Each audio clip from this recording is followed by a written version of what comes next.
Assalamualaikum warahmatullahi wabarakatuh. Waalaikumsalam warahmatullahi wabarakatuh.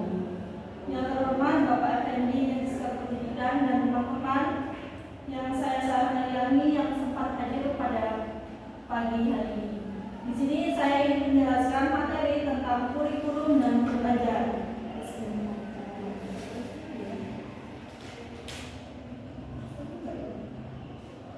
Yang pertama, latar belakang.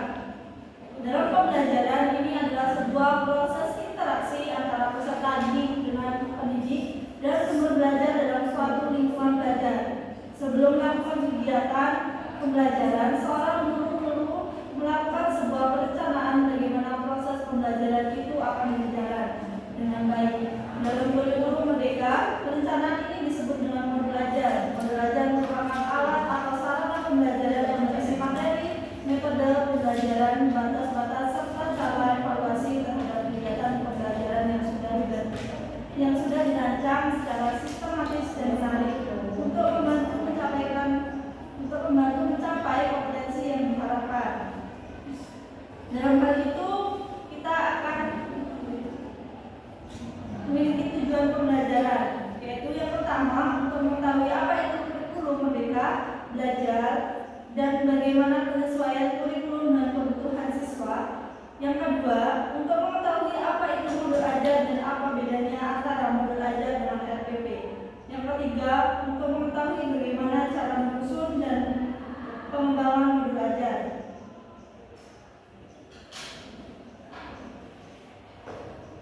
Di sini pengertian kurikulum Merdeka Belajar. Kurikulum Merdeka (KM) adalah paradigma pendidikan yang diadopsi oleh Indonesia untuk mengadaptasi tuntunan zaman yang semakin dinamis. Paradigma ini diinisiasi oleh Kementerian Pendidikan, Kebudayaan, Riset dan Teknologi atau Ristek sebagai bentuk transformasi pendidikan yang memberikan kebebasan lebih besar kepada guru dan peserta didik dalam pola pembelajaran. Jadi pada kurikulum Merdeka ini yang berperan aktif adalah peserta didik dan gurunya. Di sini guru hanya sebagai fasilitator, sedangkan peserta itu yang berperan aktif dalam proses pembelajaran. Penyesuaian kurikulum dengan kebutuhan siswa.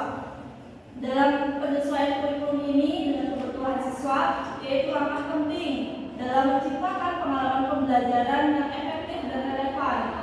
Fleksibilitas dalam desain kurikulum memungkinkan pendidikan untuk memenuhi kebutuhan individu siswa, termasuk perbedaan dalam gaya belajar, tingkat kemampuan, dan kebutuhan khusus. Dengan menerapkan strategi penyesuaian seperti diferensiasi instruksional, pembelajaran berbasis proyek, kolaborasi, penilaian formatif, dan penggunaan teknologi, pendidikan dapat menciptakan lingkungan pembelajaran yang mendukung perkembangan holistik setiap siswanya. Dengan demikian, penting bagi pendidik untuk memperhatikan kebutuhan individu siswa dan menggunakan fleksibilitas dalam desain kurikulum untuk memastikan bahwa setiap siswa memiliki kesempatan untuk mencapai potensi mereka yang penuh. Jadi di sini kurikulum itu sebagai wadah bagi siswa dalam mengembangkan kreativitasnya, hobinya. Di sini kurikulum memadai kebutuhan yang akan digunakan oleh siswanya. Seperti dalam proses belajar, siswa itu akan diberi gambaran atau video tentang pembelajaran supaya siswa itu tahu lebih lanjut tentang materi yang akan dibahas. Yaitu di sini pengertian modul ajar. Modul ajar ini merupakan bahan ajar cetak yang dirancang untuk didapat oleh pelajar secara mandiri oleh peserta didik. Selain itu, modul diartikan sebagai alat atau sarana pembelajaran yang berisi materi, metode, batas-batas, serta cara mengevaluasi yang dirancang secara sistematis dan menarik untuk mencapai kompetensi yang diharapkan sesuai dengan tingkat kompetensinya. Di sini modul ajar itu berisi sebuah bahan ajar cetak yang dimana ada komponen-komponen dalam modul ajar itu seperti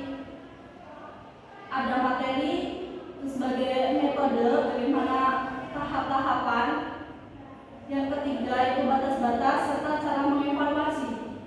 Dalam modul ajar itu sudah lengkap bagaimana materinya, nanti metodenya seperti apa, batas-batasnya seperti apa, dan cara mengevaluasi dalam proses pembelajaran itu seperti apa.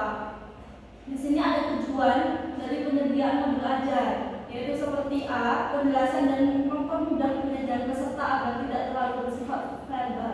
Jadi dalam modul ajar ini mempermudah siswa untuk memahami konsep materi yang dijelaskan oleh gurunya, oleh pendidik. Nah, di sini pendidik itu menjelaskan dengan kreativitasnya, seperti menampilkan video atau permainan yang termasuk dalam materi. Itu bisa menunjang untuk kemudahan bagi siswa dalam menangkap materi. Yang B, mengatasi keterbatasan waktu, ruang, dan daya indra baik peserta didik maupun guru atau instruktur. Jadi dalam modul ajar ini akan membatasi materi apa yang akan dibutuhkan dan materi apa yang kemungkinan tidak dibutuhkan oleh siswa, maka itu tidak akan diberikan oleh guru kepada siswanya. Yang ketiga, itu dapat digunakan secara tepat dan bervariasi, seperti untuk meningkatkan motivasi dan gairah belajar, mengembangkan kemampuan dalam berinteraksi langsung dengan lingkungan dan sumber belajar lainnya. Jadi dalam di sini proses pembelajaran atau materinya itu tidak hanya bersikap monoton, tidak hanya berisi pengertian saja, namun ditambah dengan mungkin cara-cara belajar yang efektif atau model pembelajarannya, seperti nanti ada diskusi berkelompok seperti itu. Yang D, memungkinkan peserta didik atau belajar dapat mengukur atau mengevaluasi sendiri hasil belajarnya. Selanjutnya itu ada perbedaan modul ajar dan RPP. Di sini dalam buku ATP, modul ajar dan evaluasi kurikulum mereka bahasa Sunda, Karya Nunoy, Nurjana, Mahasiswa Pendidikan dan kawan-kawan. Meskipun modul ajar dan RPP ini memiliki tujuan yang sama, tapi ada perbedaan di antara RPP dan modul ajar, yaitu yang pertama satu, komponen materi pendukung.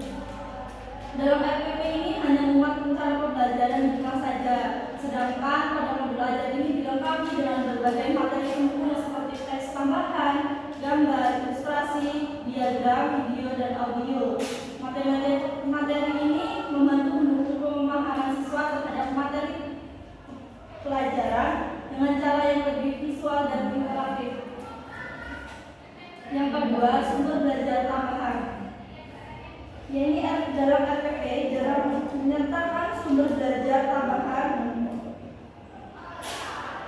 secara mendetail, tetapi modul ajar biasanya disertai dengan sumber seperti link website, artikel, buku, referensi, dan sumber daya digital lainnya. Ini memberikan kesempatan kepada siswa bahwa untuk mengeksplorasi topik lebih lanjut sesuai dengan minat dan kebutuhan mereka. Yang ketiga itu ada panduan yang lebih lengkap. Maksudnya di sini RPP hanya memberikan panduan dasar untuk merancang pembelajaran, sedangkan pada modul ajar ini memberikan panduan yang lebih lengkap dan detail.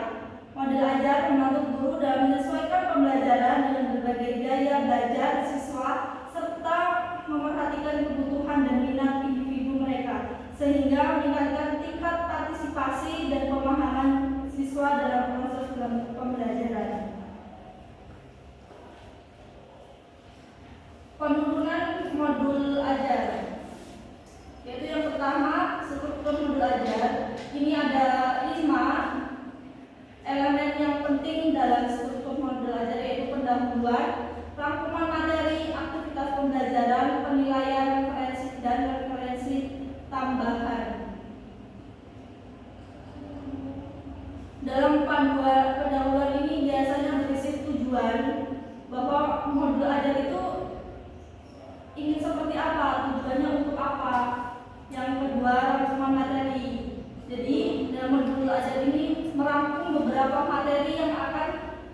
diberikan guru kepada siswanya. Yang ketiga itu aktivitas pembelajaran. Di sini ditentukan nanti proses pembelajarannya seperti apa, apakah hanya berdiskusi atau melihat video pembelajaran dan sebagainya. Yang keempat itu penilaian.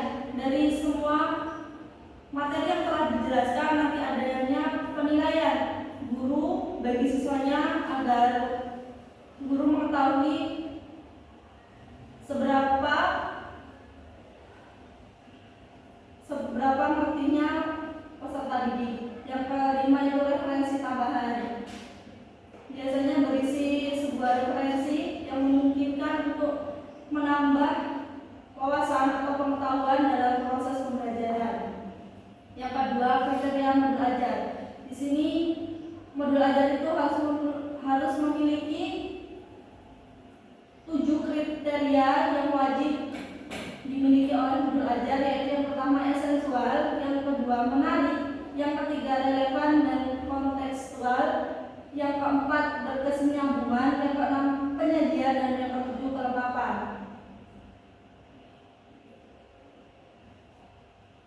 Penyusunan modul ajar. 3 komponen modul ajar. Dan modul ajar ini memiliki beberapa komponen seperti informasi umum. Informasi umum terdiri dari identitas modul, kompetensi awal, provisi belajar Pancasila, target peserta didik, dan model pembelajaran. B. Kompetensi ini. Kompetensi inti biasanya berisi tujuan pembelajaran, pemahaman bermakna, pertanyaan kreatif, kegiatan pembelajaran, asesmen, dan pengayaan dan remedial. Yang C. Lampiran biasanya berisi lembar kerja peserta didik, bahan bacaan guru dan peserta didik, glosarium, dan daftar pustaka. Yang keempat itu langkah penyusunan. Jadi dalam menyusun modul ajar ini tidak sembarangan, kita harus menaati peraturan dan bagaimana langkah dalam penyusunan modul ajar, yaitu seperti 1. Analisis kebutuhan modul, yang kedua penyusunan daftar, yang ketiga pengembangan modul, yang keempat variasi, yang kelima uji coba, dan yang keenam revisi. Dalam pengembangan modul ajar ini harus menaati prosedur pengembangan bahan ajar yang meliputi 1. Mengidentifikasi tujuan pembelajaran dari capaian pembelajaran yang dikelompokkan dalam 1 lingkup materi. 1 modul ajar bisa mencakup beberapa tujuan pembelajaran. Yang kedua, melakukan asesmen awal untuk mengidentifikasi penguasaan kompetensi awal peserta didik. Yang ketiga, menentukan teknik dan instrumen asesmen beserta indikator keberhasilan asesmen yang akan dilakukan pada akhir lingkup materi. Pastikan asesmen selaras dengan tujuan pembelajaran. Yang keempat, menentukan periode waktu atau jumlah jam pelatihan atau JP yang dibutuhkan. Yang kelima, menentukan teknik dan instrumen asesmen formatif berdasarkan aktivitas pembelajaran. Yang keenam, membantu rangkaian kegiatan pembelajaran dari awal sampai akhir. Pastikan aktivitas pembelajaran selaras dengan tujuan pembelajaran. Yang ketujuh, persiapan materi seperti membantu belajar, materi belajar, dan media belajar sesuai dengan kesiapan, minat, dan profil belajar peserta didik. Yang kedelapan, penampilan instrumen asesmen seperti checklist, rubrik, atau lembar observasi yang dibutuhkan. Dan yang terakhir, 9, periksa kembali kelengkapan komponen modul ajar. Kesimpulan, kurikulum merdeka atau disebut dengan KM adalah paradigma pendidikan yang diadopsi oleh Indonesia untuk menghadapi tuntunan zaman yang semakin dinamis. Paradigma ini diinisiasi oleh Kementerian Pendidikan Kebudayaan, Riset dan Teknologi Kemendikbudristek sebagai bentuk transformasi pendidikan yang memberikan kebebasan lebih besar kepada guru dan peserta didik dalam mengelola pembelajarannya. Modul merupakan bahan ajar cetak yang dirancang untuk dapat dipelajari secara mandiri oleh peserta didik. Selain itu, modul juga diartikan sebagai alat atau sarana pembelajaran yang berisi materi, metode, batas-batas serta cara mengevaluasi yang dirancang secara sistematis dan menarik untuk mencapai kompetensi yang diharapkan sesuai dengan tingkat kompetensinya.